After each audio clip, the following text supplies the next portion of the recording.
मिर्जापुर गांव में रामलाल अपनी बेटी के साथ रहता था। उसकी आर्थिक हालात बहुत खराब थे। वो बहुत गरीबी में जीवन व्यतीत कर रहे थे। उसके घर जमींदार घनश्याम आता है। ए रामलाल, बाहर निकल। तुझे कर्ज दिए हुए सालों बीत गए हैं। तूने अभी तक मेरे पैसे नहीं लौटाए।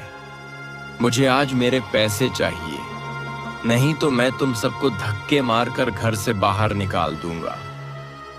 आज मैं तुम्हारी एक नहीं सुनूंगा। दया कीजिए सरकार, कल मेरा बेटा शहर से लौटने वाला है।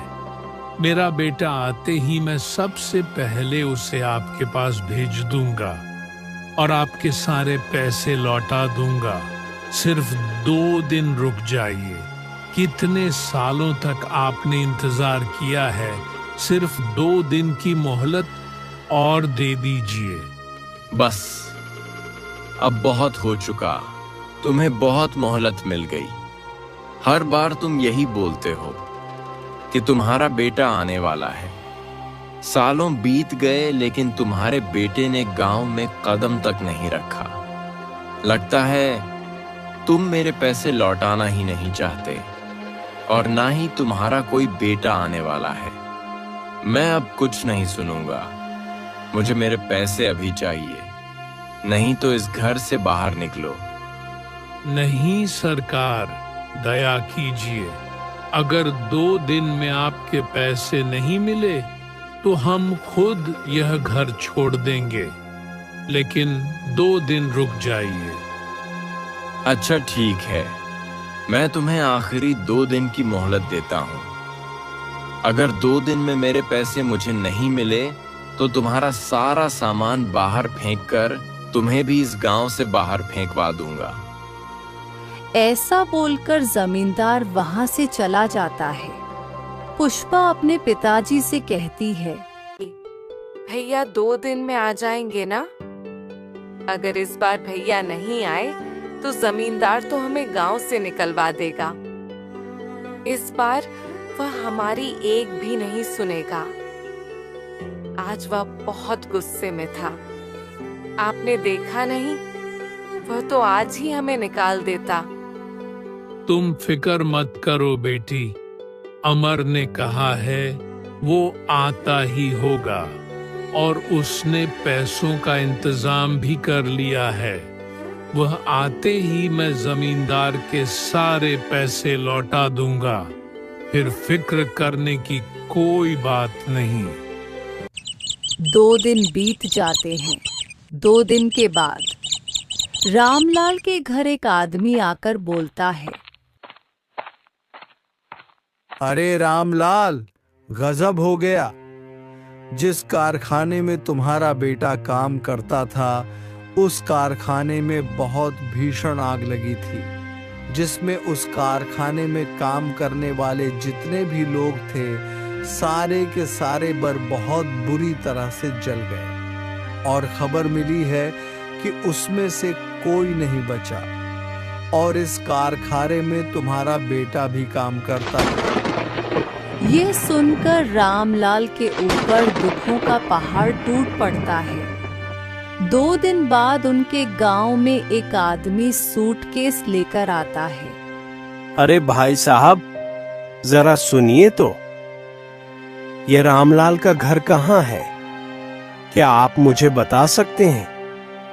तुम कौन हो और कहां से आए हो? इस गांव के तो नहीं दिखते।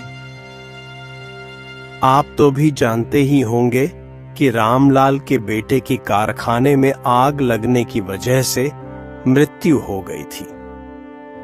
बेचारा दूसरे दिन गांव आने ही वाला था।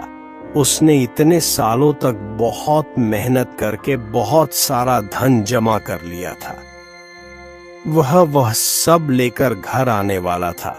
उससे पहले यह दुर्घटना हो गई और कारखाने के मालिक ने उनके परिवार वालों के लिए भी पैसे दिए हैं।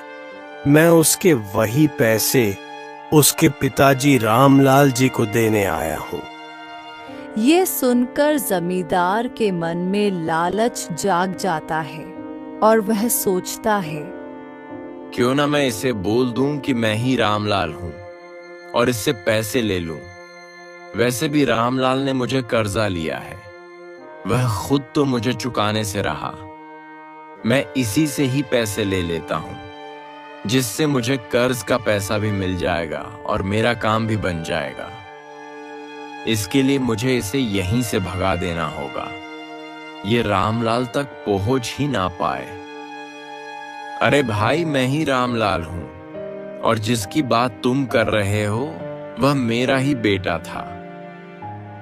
अच्छा हुआ भाई साहब, आप मुझे यहीं पर मिल गए, वरना मुझे पूरे गांव में कहां कहां भटकना पड़ता। ये लीजिए आपकी अमानत, अब मैं चलता हूं।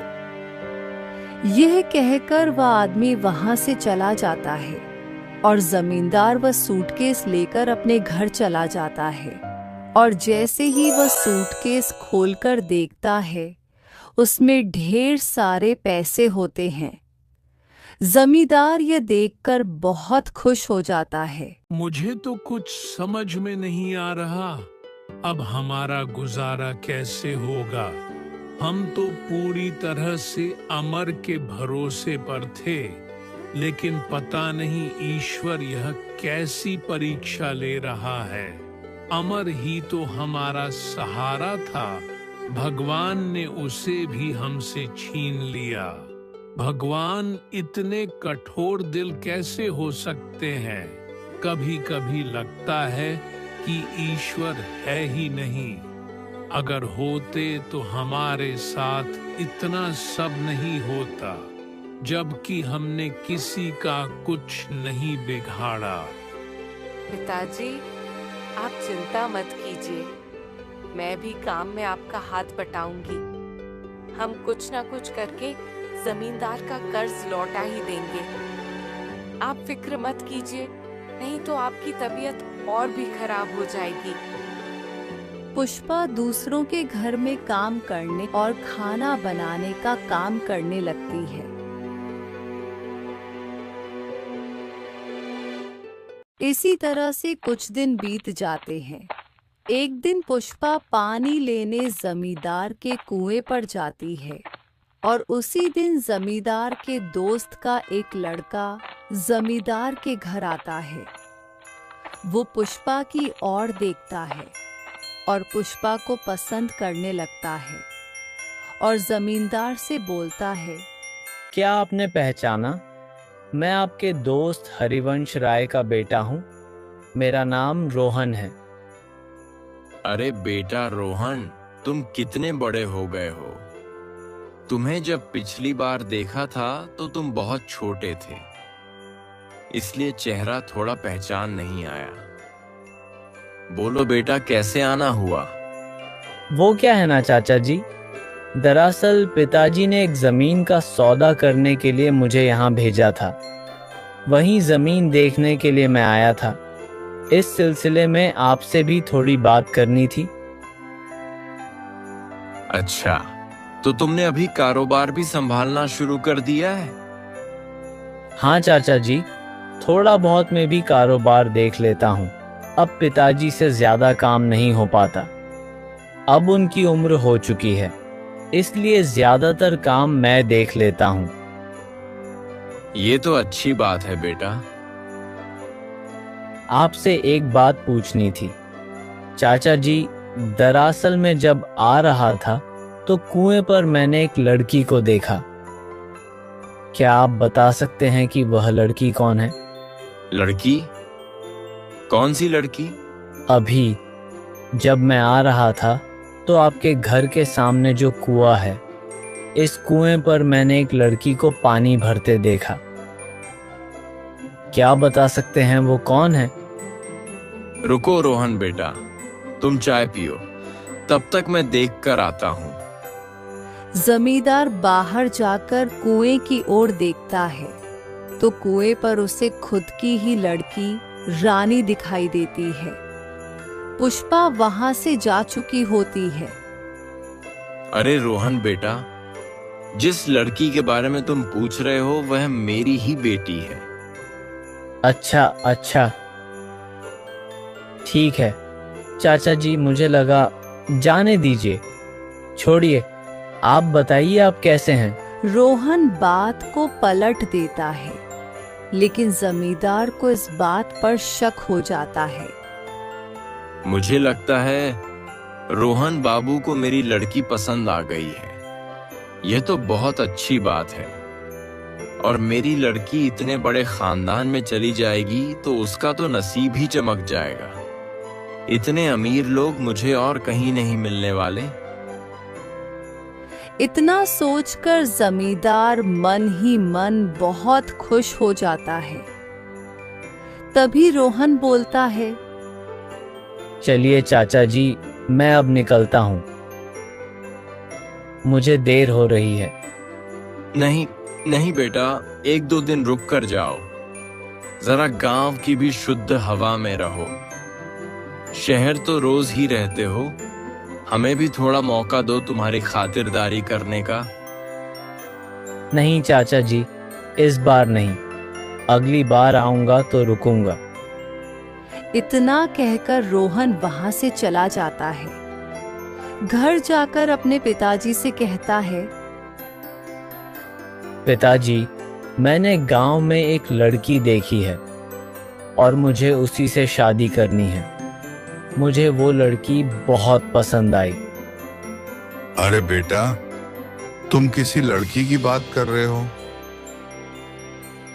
पिताजी, वह आपके गांव के दोस्त है ना, जिनके यहाँ आपने मुझे आज भेजा था? उन्हीं की लड़की से मुझे शादी करनी है। अरे वाह, ये तो अच्छी बात है। वह तो मेरा बहुत अच्छा दोस्त है, वह बिल्कुल मना नहीं करेगा। मैं कल ही उसके पास जाकर शादी की बात करता हूँ और वह भी यह सुनकर बहुत खुश होगा। दूसरे दिन रोहन के माता पिता और रोहन जमींदार के यहाँ आते हैं। अरे मेरे दोस्त हरी, बहुत दिनों बाद आज मिल रहा है। तू तो बहुत बड़ा आदमी हो गया है यार। याद है हम दोनों ने साथ में ही कारोबार शुरू किया था। आज तू कहां से कहां पहुंच गया। आज तो तूने मुझे बहुत खुश कर दिया, जो अपने पूरे परिवार के साथ मेरे घर आ गया। मैं तुझे देखकर बहुत खुश हूं। अरे घनश्याम, रोहन की वजह से हमें अभी आना ही पड़ा। दरअसल रोहन को तुम्हारी बेटी बहुत पसंद आ गई है और वह उससे शादी करना चाहता है। उसी की बात करने के लिए हम यहाँ आए हैं। ये सुनकर जमींदार बहुत खुश हो जाता है। हाँ हाँ हरी, ये तो बहुत अच्छी बात है। तुमने आज मेरा दिल ही खुश कर दिया। हमारी दोस्ती आज रिश्तेदारी में बदलने जा रही है। इससे ज्यादा खुशी की बात और मेरे लिए क्या हो सकती है। चलो अभी अपनी बेटी को बुलाओ। हमने उसे देखे बरसों हो गए। जब हमने उसे देखा था तो वह 5 वर्ष की थी। तभी घनश्याम अपनी बेटी को आवाज लगता है और बोलता है, अरे बेटा रानी, जरा यहाँ तो आना। जैसे ही रानी बाहर आती है, रोहन उसे देखकर दंग रह जाता है और बोलता है,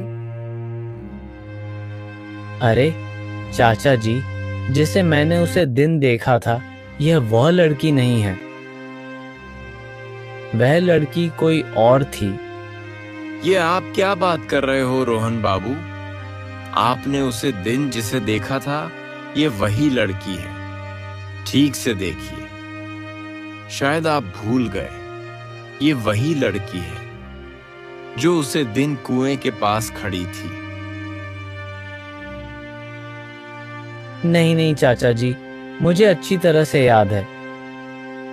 मैंने गुलाबी रंग के सलवार सूट में एक लड़की को देखा था। इतना सुनकर जमींदार सोच में पड़ जाता है। कहीं रोहन बाबू ने उसे फटीचर रामलाल की लड़की पुष्पा को तो नहीं देख लिया? उस दिन वही थोड़ी देर पहले वहां पानी भरने आई थी और शायद रोहन बाबू उसी की बात कर रहे हैं। नहीं नहीं, मैं ऐसा बिल्कुल नहीं होने दूंगा। मुझे कुछ करना होगा। मुझे कुछ भी करके रामलाल और उसकी पूरे परिवार को इस गांव से भगा देना होगा, इससे पहले कि रोहन बाबू उसे गांव में जाकर ढूंढ ले। ठीक है रोहन बाबू, अगर ऐसी बात है तो मैं खुद उस लड़की को आपके लिए ढूंढ कर लाऊंगा। आप चिंता मत कीजिए। रोहन, तुम यह क्या बात कर रहे हो? हम तुम्हारे कहने पर आए थे। तुमने कहा था कि तुम्हें घनश्याम की लड़की पसंद आई है और हमें घनश्याम की लड़की बहुत ज्यादा पसंद है, और तुम पता नहीं किस लड़की की बात कर रहे हो। हमें तो यही लड़की पसंद है और मेरी यही इच्छा कि मेरे दोस्त के यहाँ ही तुम्हारा रिश्ता हो। और रानी में क्या कमी है? बहुत अच्छी लड़की है बेटा। पर पिताजी, मुझे उसी लड़की से शादी करनी है जिसे मैंने उसे दिन कुएं पर देखा था। चलो घनश्याम, अब हम चलते हैं। तुम्हें हमने तकलीफ दी, उसके लिए हमें माफ कर देना। नहीं हरी, इसमें तकलीफ कैसी? शायद मेरे ही सुनने या समझने में गलती हो गई, पर मैं कोशिश करूंगा कि उसे लड़की को जल्द से जल्द ढूंढ दूं। इतना कहकर हरी और रोहन अपने घर चले जाते हैं और घर जाकर हरी अपने लड़के रोहन से बोलता है, अरे रोहन, तुमने इतनी बड़ी गलतफहमी कैसे कर दी? पता नहीं मेरे दोस्त घनश्याम को कितना बुरा लगा होगा। पर पिताजी, मैंने जिस लड़की को देखा था वह घनश्याम जी की लड़की नहीं थी, वह कोई और थी। और पिताजी, मैं ऐसे ही किसी भी लड़की से शादी नहीं कर सकता। मैं उस लड़की से ही शादी करना चाहता हूँ जिसे मैंने उसे दिन देखा था। पर रोहन, बात वह नहीं है। बात ये हो रही है कि मेरे दोस्त का तुमने अपमान किया है और तुम कहाँ किसी लड़के की बात कर रहे हो। तुम्हें इससे अच्छी लड़की और कहीं नहीं मिलेगी। तुम्हें इसी से शादी करनी होगी। नहीं पिताजी, मैं रानी से बिल्कुल शादी नहीं करूंगा। पर तुम जिस लड़की की बात कर रहे हो उसका कोई अता पता नहीं है। कहाँ ढूंढोगे तुम उसे? पिताजी, मैं कुछ भी करके उसे ढूंढ लूंगा। ठीक है, अगर तुम्हारी यही मर्जी है तो मैं तुम्हें 7 दिन देता हूँ। अगर 7 दिन में तुमने उसे लड़की को ढूंढ लिया तो ठीक, वरना तुम्हें घनश्याम की लड़की से ही शादी करनी होगी। ठीक है पिताजी, आप जैसा ठीक समझे। रोहन बाबू को इस पूरे गांव में उसे फटीचर रामलाल की ही लड़की पसंद आनी थी। मैं यह बिल्कुल नहीं होने दूंगा। कहाँ वह भिखारी की लड़की और कहाँ मेरी बेटी। उन्होंने उसे भिखारी लड़की के लिए मेरी लड़की को ठुकरा दिया। यह मैं कभी नहीं होने दूंगा। मेरी बेटी की जगह वह पुष्पा कभी नहीं ले पाएगी। मैं ऐसा होने नहीं दूंगा। इससे पहले रोहन बाबू दोबारा यहाँ आए, उससे पहले मैं रामलाल को धक्के मार के इस गांव से बाहर निकाल दूंगा। फिर मजबूरन उन्हें मेरी बेटी से ही शादी करनी पड़ेगी। हाँ, यही ठीक रहेगा। अरे मैं तो भूल ही गया, रामलाल को तो पता ही नहीं है कि उसके बेटे के जो पैसे शहर से एक आदमी लेकर आया था वह मैंने ले लिए हैं। मैं इस बात का फायदा उठा सकता हूँ। मैं कल ही जाकर उसे लिया हुआ पूरा कर्जा लौटाने को कहता हूँ। इससे लोगों को भी शक नहीं होगा और मैं उसे कर्ज न लौटने की वजह से गांव से भगा दूंगा। उसका पूरा घर हड़प लूंगा और उसे गांव से बाहर निकाल दूंगा। दूसरे दिन घनश्याम रामलाल के घर जाता है और बोलता है, रामलाल बाहर आओ। बोलिए जमादार जी। रामलाल, तुम मेरे अच्छा होने का फायदा उठा रहे हो। मैं इतने दिनों से चुप इसलिए बैठा हूं कि तुम्हारा बेटा अभी अभी गुजरा है, और उसके गुजरने की वजह से मैं खुद से तुम्हारे यहाँ नहीं आया, पर तुम्हारी राह देख रहा था। पर तुम तो मेरे अच्छाई का फायदा उठा रहे हो। अब मैं कुछ नहीं सुनने वाला। एक तो मेरे सारा कर्जा लौटा दो, और वैसे भी मैंने तुम्हें बहुत ज्यादा मोहलत दे दी है। जमादार जी, मैं इतने सारे पैसे अभी कहाँ से लौटाऊंगा? मैं कुछ नहीं जानता। मुझे बस मेरे पैसे चाहिए। अगर पैसे नहीं है तुम्हारे पास तो अभी के अभी मुझे यह घर खाली करके दे दो। मैं इसे बेचकर मेरा कर्ज वसूल कर लूंगा। बस अब बहुत हो चुका। नहीं जमींदार जी, ऐसा मत कीजिए। मैं रास्ते पर आ जाऊंगा। मैं इतने दिन से तुम पर तरस खाकर तुम्हें कुछ नहीं कह रहा हूं। इसका मतलब यह नहीं है कि तुम मेरे सिर पर बैठ जाओ। अब मैं कुछ नहीं सुनना चाहता। बस तुम यह घर खाली कर दो और यहां से चले जाओ, नहीं तो मैं मेरे लोगों को कहकर तुम्हें घर से धक्के मारकर बाहर निकलवा दूं।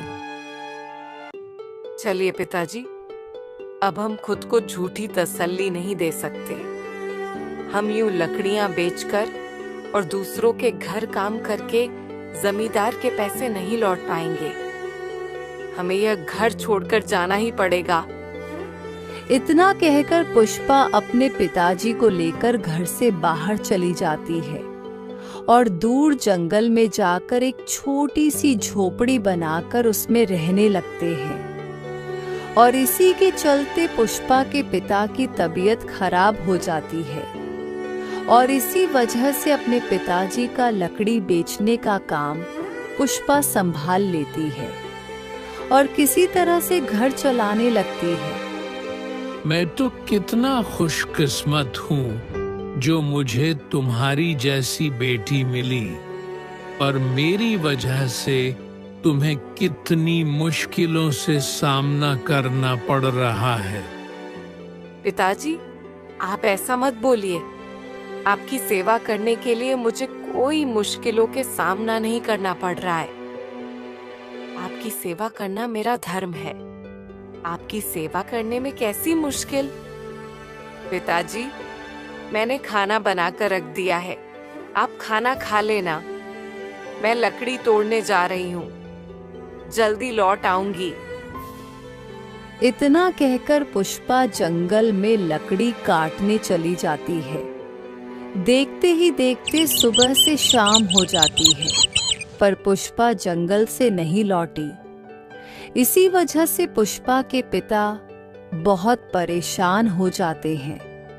रामलाल बोलता है, पुष्पा को अभी तक आ जाना चाहिए था, पर वह अभी तक नहीं आई।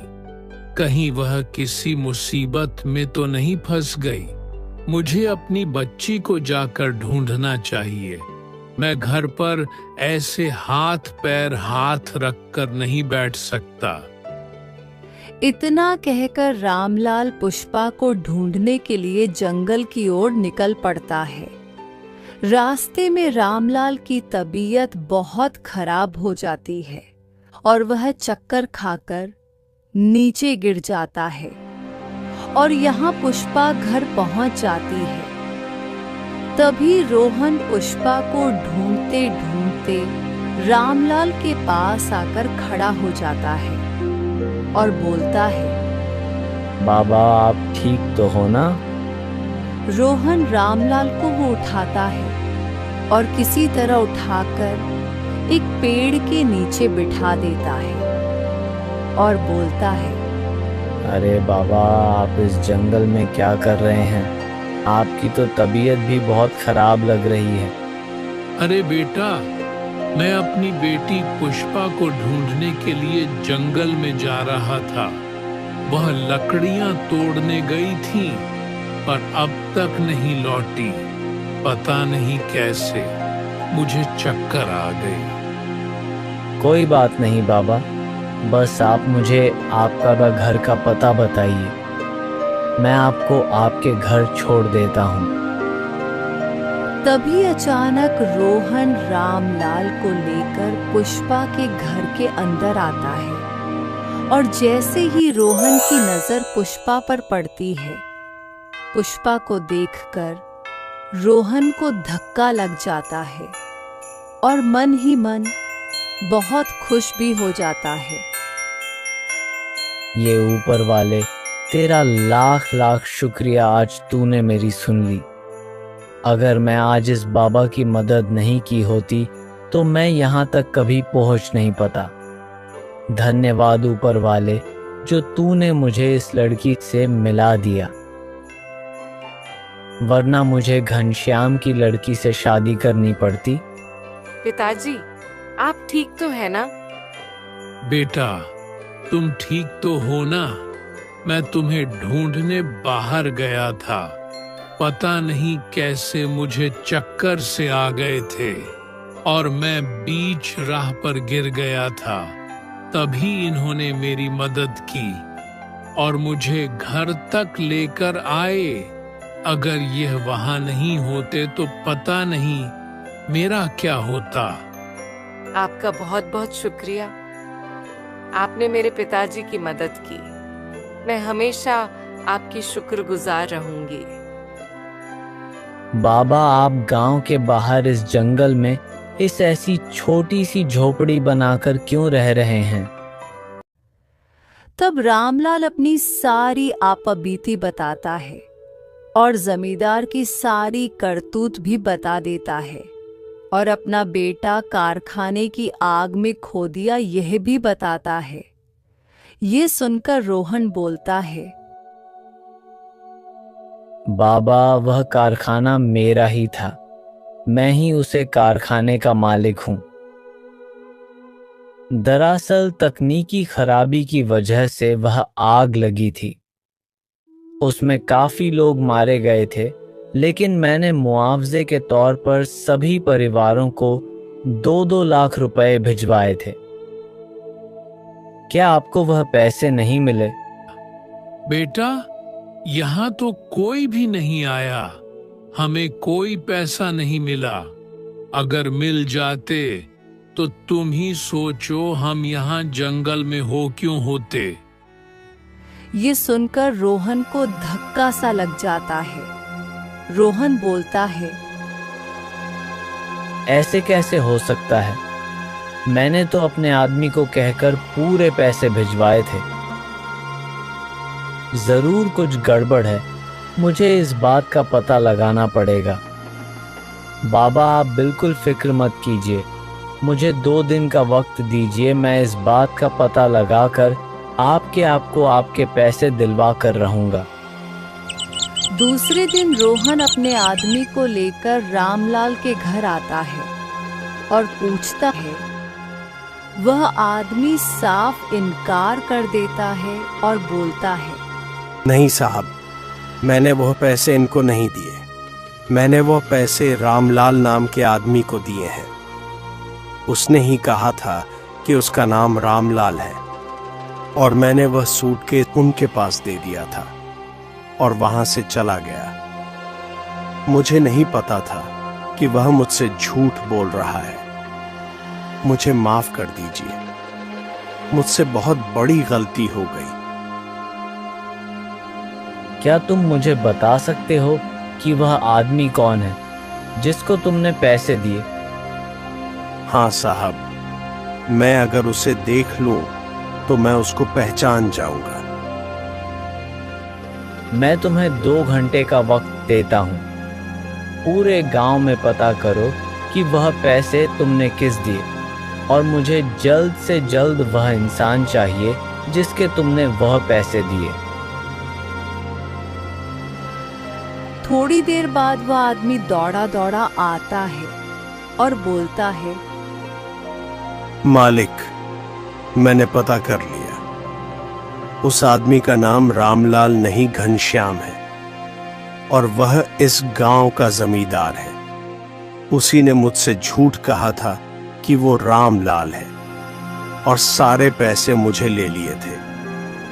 इतना बड़ा धोखा! मैं सोच भी नहीं सकता कि जमींदार इतना गिर सकता है। उसने मेरे बेटे के सारे पैसे खुद रख लिए और ऊपर से हमें घर से निकाल दिया। बाबा, आप फिक्र मत करिए, मैं सब ठीक कर दूंगा। रोहन मन ही मन सोचता है। अच्छा, तो यह बात है। अब मेरी पूरी बात समझ में आ गई। अपनी बेटी की शादी मुझसे करवाने के लिए उन्होंने जानबूझकर पुष्पा के घर वालों को गांव से बाहर निकाल दिया ताकि मैं उसे कभी ढूंढ ना सकूं और मेरी शादी उसकी लड़की रानी से हो जाए। अच्छा, तो अब मैं देखता हूं इसे कैसे सबक सिखाना है। बाबा, आप चिंता मत कीजिए, मैं सब ठीक कर दूंगा। जमींदार को कैसे सबक सिखाना है आप सब मुझ पर छोड़ दीजिए, मैं सब ठीक कर दूंगा। फिर रोहन अपने आदमी को लेकर जमींदार के घर जाता है। जैसे ही जमींदार उसे आदमी को देखता है, हक्का बक्का रह जाता है। तभी वह आदमी बोलता है, साहब, यही है जिसने मुझे कहा था कि ये रामलाल है। मैंने इसी को पैसे दिए थे। ये सुन जमींदार के पसीने छूट जाते हैं। वह रोहन के सामने बहुत शर्मिंदा हो जाता है। चाचा जी, यह सब आपने किया है? मुझे तो यकीन नहीं होता आपने एक गरीब आदमी के हक का पैसा उससे छीन लिया। आपको पता है अमर के पिताजी को कितनी तकलीफ झेलनी पड़ रही है। और इतना ही नहीं, आपने उनसे पैसे लेकर भी उन्हें इस गांव से बाहर निकाल दिया। आपने तो इससे सारे पैसे ले लिए थे। फिर आपने ऐसा क्यों किया, जवाब दीजिए।